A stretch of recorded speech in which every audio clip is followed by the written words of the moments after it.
Hi, I'm Tom Rue of the Kauffman Foundation, and today on Top of Mind, we're going to take a stroll through the entrepreneurial journey of one of Kansas City's greatest entrepreneurs, Barnett Helzberg Jr., former CEO of Helzberg Diamonds. This is Top of Mind.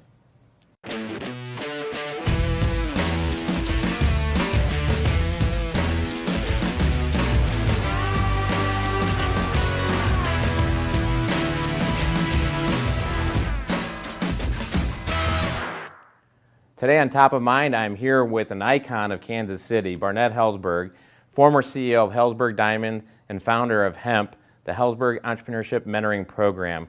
Barnett, thank you for joining us today on Top of Mind. Thank you. I'm thrilled to be here. Well, it really is a treat for me, and I have to tell you because I get to meet entrepreneurs all over the world.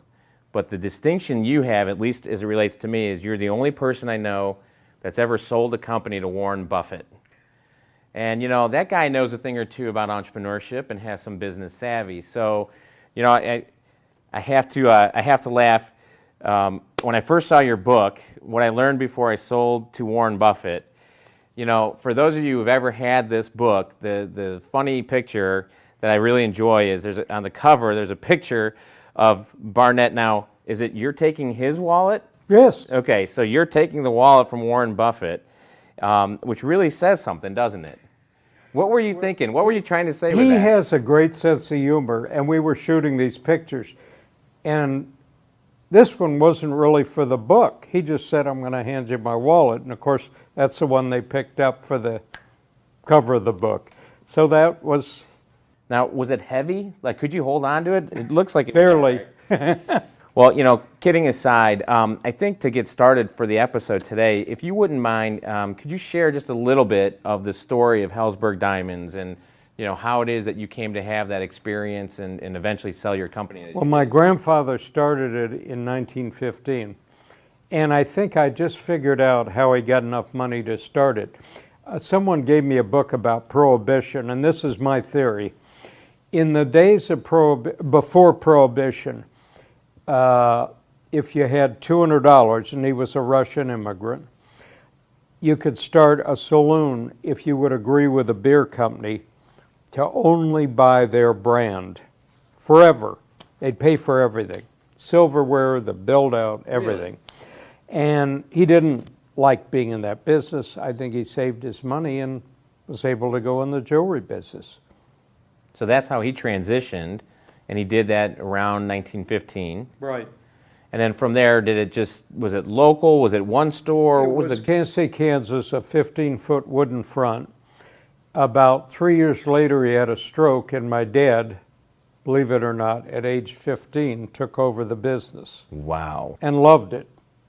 And he really broke a lot of the rules, normal. He didn't just copy everybody. He had his own ideas.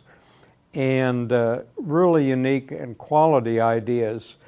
And actually, he was in business with his brother for a while, but my dad forgot the key to the store one day, and his brother said, "You're irresponsible. Anybody that would forget the key to the store, I don't want to be in business with." But they were great friends all their lives, but he didn't want to be in business with this irresponsible. So they split. They split off of that one absent-minded moment. So then they both had jewelry stores. My uncle moved to Wichita and had the Wichita store there. Now, which brother had more commercial success? And I think I know the answer to that. Probably my dad, but my uncle was killed in 1934 in a car wreck. He was one of these people that drove like a maniac, and he always told my dad, a miss is as good as a mile. Well, it wasn't a miss. I was 6 months old, and it wasn't a miss, so wow, he died. And so my dad bought the store in Wichita, and so they were very young in those days. And really neat old ads, meet the Helzberg boys wear diamonds, and I mean, they really did neat things. Now, did they, you know, so at 15, you know, that's a heck of a thing to step into as a child, and I imagine he matured very, very quickly. You know, how did he handle, you know, 15, 16, 17, 18 years old, all the what we would perceive as the adult actions of managing a store, from marketing, know. selling, and whatnot. You're talking about adult actions. He only told me about one or two things. One thing that was tough, and I think that was telling his uncle he had dirty fingernails. And he worked for him, and he always quoted that. Really? But I don't know. He was a natural, I guess. It's just amazing to me. That's great. I think then at some point you come into the picture. He eventually gets married and starts having children. Was it something that you grew up with? So, Yes. you were around the Oh, yeah. stores? We, of course, talked about the dinner table. And I think one of the great favors he did us was have us work. And frankly, some of my folks' friends thought it was just horrible. We'd come home for Christmas from college and we'd work. It's busy. That's season. And of course, we might go to a party and be there late. And I think some people thought that, I think it was the greatest favor he ever did us. And why do you say that? Well, I think, you grow up in a family with privilege and you just have no idea. I'll never forget the nicest lady in the world, but I just thought, people couldn't be this nice. She was no phony. The quality of people, and you learn about people, and you just get to appreciate working people, or whatever you call them. And also, frankly, I was a very timid kid, and all of a sudden I found out I could sell, and I started to get some confidence, and that's what I love, and that's almost all I'm good at, I think, today. And so I just loved it. We've talked, we know each other, outside of taping things like this, and I know personally that selling and selling skill is a passion of yours. Maybe for the benefit of the viewers watching this interview, can you expand on your philosophy around that? Why, especially from an entrepreneurial perspective, is that selling experience important in the arc of a company, especially as it related to growing Hellsberg? Well, there's a new book called To Sell is Human. Daniel Pink wrote the book, and he said if you ask 10 people who's in selling, one will hold their arm up. Then he did research. 40% of life, all of us, is selling. It's just vital. And I think to be able to project yourself into the mind of other people and maybe help them and not just think of what they think you're going to do. One of my favorites was I'm showing a ring set. One is $1,200, one is $1,000. And they said to me, which one looks better on her hand? And I said, the $1,000 one. I think they were probably surprised. They'd try to up. But it did look better. And of course, I was very happy. That was a very big sale in those days. But I think instead of just thinking, how am I going to get more money out of you if I want to help you? Right. And serve you. And obviously, it's a very happy business, as my dad called it. And my mother, by coincidence, my stars were lined up. My mother's father was a retail jeweler on Main Street in Kansas City, Missouri. My dad's father is a retail jeweler in Kansas City, Kansas on Minnesota Avenue. So my stars were pretty tightly lined up. I don't think they ever knew each other. It's just a wonderful business because people are coming in, they're happy. This is not a new refrigerator. This Right. is something you want to buy and you want to show someone you love them. It's an elective for sure. It's a very emotional, exciting business. So here's, I was listening to you answer that question, and what rang in my ears was authenticity. Yeah, it's probably in your interest to recommend the $1,200 ring set, but you said the $1,000 ring set because it looked better. It did look better. And, and it's been my experience in my own companies that authenticity is a hard thing to fake. And salespeople or just professionals in general that try to fake it can rarely pull that off. And people are very smart of every age, and they know when it's not authentic. Yeah, I would believe you on that, and I get that. So, so you had this kind of authenticity, this ethos in your company. You're right, it's a happy industry, right? I mean, I'm buying them for engagements and holidays, and, what's not to love about that business? So I'm sure that was a factor in the growth of Helzberg. How long and what was that arc, that journey like, that you were growing it to the point that you sold? We took a lot of wrong turns. Really? And I think we might have been pretty close to going out of business, but I didn't understand accounting enough to know that. We had a lease in one of the very first covered malls in the country, Ward Parkway Shopping Center, Kansas City, Missouri.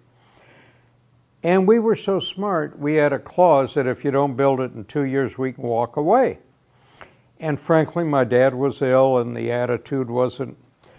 And without agonizing, we pulled out. And we had downtown stores, they were going downhill. And we were just struggling. Christmas was miserable because, every year the downtowns were going down. And so then, because of some competitors that had done it, we made another great error and wasted years of progress. We went into the licensed department in discount stores, running jewelry departments. And some made money, some didn't. You didn't control your destiny. And now, I'm always extremely lucky. How were we lucky? We sold all but 2 of those, but we had about 39 stores and departments. I think we closed 38 of them. We had to transition the whole company over to shopping centers. But one day we went to the bank, and the suppliers in our industry would try to load you up and say, you don't need to pay till January 10th, don't worry about it. And January 10th came, we mailed out the checks, and of course, with great forethought, on January 11th, we went to the bank. Well, I had a letter that said, you can have $500,000. I didn't read the last paragraph very well. It said you had to have some kind of good shape. Right. And the bank turned us down. And all of a sudden I thought, you can be a failure too, just because you were raised in a fancy house and all this. You can be a failure. And my heart is pounding. Well, I learned always have 2 suppliers. So we went over to Kansas City, Kansas. The Bridenthals had backed my dad forever. And their question was, how much do you need? It took about 60 seconds to make a loan. So they saved our company. We'd have ruined ourselves. So that was a very valuable experience. I'm glad you shared that because, again, in my capacity, I get to have conversations like this. And, so what I heard you articulate is a fairly common experience that successful entrepreneurs have, and that is not confusing cash flow with profitability.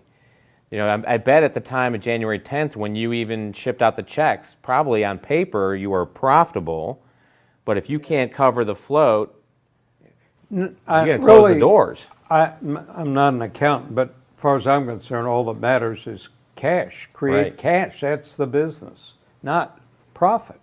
Another mistake I want to talk about is a great example of an emotional person making an emotional decision without enough agony and diligence and almost destroying the future of the company. Wow. And here it was. So we went into a mall that was not a good mall in Denver area. And my dad and Max Gear, our real estate man for 50 years, they wanted to go in. And the deal was ridiculous. It was so good. They built the store, they did everything. I didn't want to go. P.S. Store was a great success. And we had an exclusive. In those days, we thought we want to be alone in the mall. Our competitor built a store in spite of our lease. And we sued the landlord and the competitor. Now, why was that wrong? Here's why it was wrong. Facts don't really matter. What matters is how people feel. We could have been blacklisted in the entire landlord community from doing that, and some people were, and never gotten another store in a mall or a good mall. Wow. So I risked the entire future of the company with a very emotional, dumb decision. So at what point do you get to critical mass? And I don't know how many stores that is, that you start saying, you know what, maybe I can find somebody that wants to buy this from me. Well, it really wasn't how many stores, it was what I saw happening.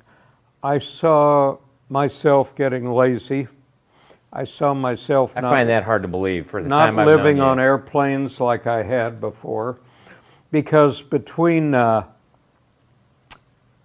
looking for new locations and visiting stores, I was gone a lot.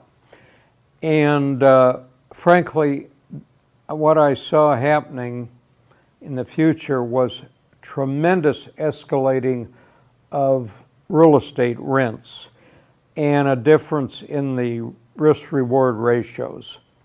My dad had a lot more courage than I had, and he had paid $30,000 a couple of places. And when I started making these $10,000 or $15,000 versus 5%, well, the figures are astronomical now. And I knew it was coming. I couldn't grow up to the modern world. And I just thought the whole risk-reward ratio was different. So those were some of the things. I wonder, for a lot of people that have this journey, they have a partner, a significant partner that's part of that journey. I happen to know a little bit about you, and that you have a significant partner in your wife, and how she influences a lot of the things in your life in decision making.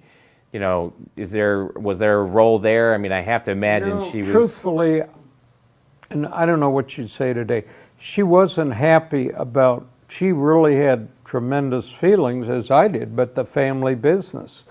And I don't think she was thrilled with it. Of course, I brought my sons and my wife into some of the selection when we talked to Morgan Stanley and these different people.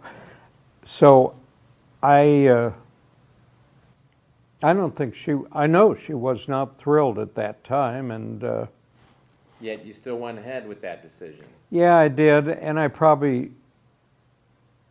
was right about my predictions and the difficulties, but I probably didn't put enough agony into it.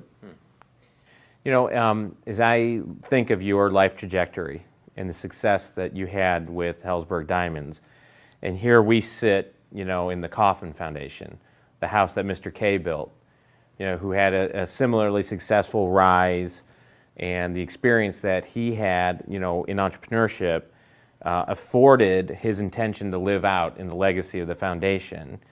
I know you are very passionate now about, giving back or paying forward. The second book I have here is really a tool set that we use in your organization, the Hellsberg Entrepreneurship Mentoring Program. Mentoring, I know, is a big, big passion for you. Perhaps you can, help us understand why you see that in such a priority lens that you do, and what drives you to support a program like HEMP. Well, as you know, Mr. Kauffman was one of my mentors, and your foundation actually backed our startup financially as well as emotionally. Well, I think the proof has been in the pudding. If you read this book, you'll see that we have created jobs, we've actually saved companies, and we're active people, these mentors. And frankly, after being in one business 39 years, it gives me exposure to a lot of exciting, fun businesses. And I don't consider it giving back. I consider it selfishness because I have so much fun out of it. And frankly, it's more fun than hanging out with my contemporaries with their new knees and their new hips and all these things. So it's very, very exciting. Well, I'm certainly not surprised, and obviously I haven't mentioned yet on this interview, but I will now. I have the privilege of serving on the hemp board. It really wasn't even a hesitation when you asked me to join, because the work the group has been doing has been so great. And I agree. It's a really big way to give back. When I look at the potential that mentoring has to unlock this kind of latent potential that's in the economy, it's enormous. Well, I look at it as a renewable, non-polluting, underused resource. And it's there, and it's created jobs, it's saved companies. I mean, the stories are absolutely amazing.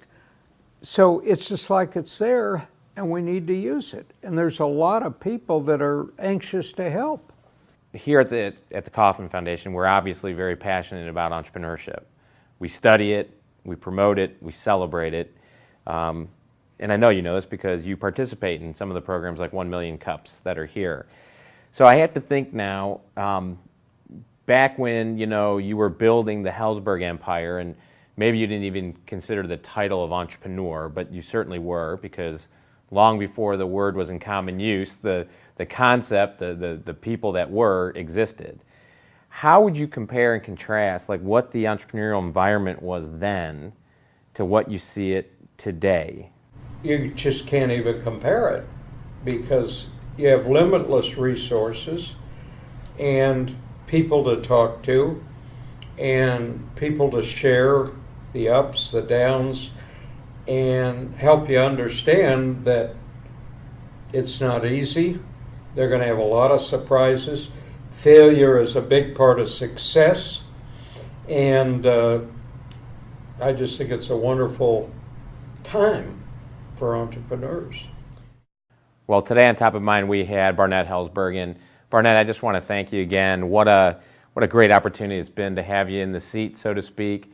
I want to thank you for sharing. I mean, it's decades worth of advice that's just not easy to come by, and it's been a real thrill for me to get to know you and to serve on your board at Hemp, and to see how you've interacted with the the ecosystem here in Kansas City. Thank you. Well, I just hope there's benefit here for the people watching, and especially in these errors I made. I hope they can avoid them. Well, let's hope that they will.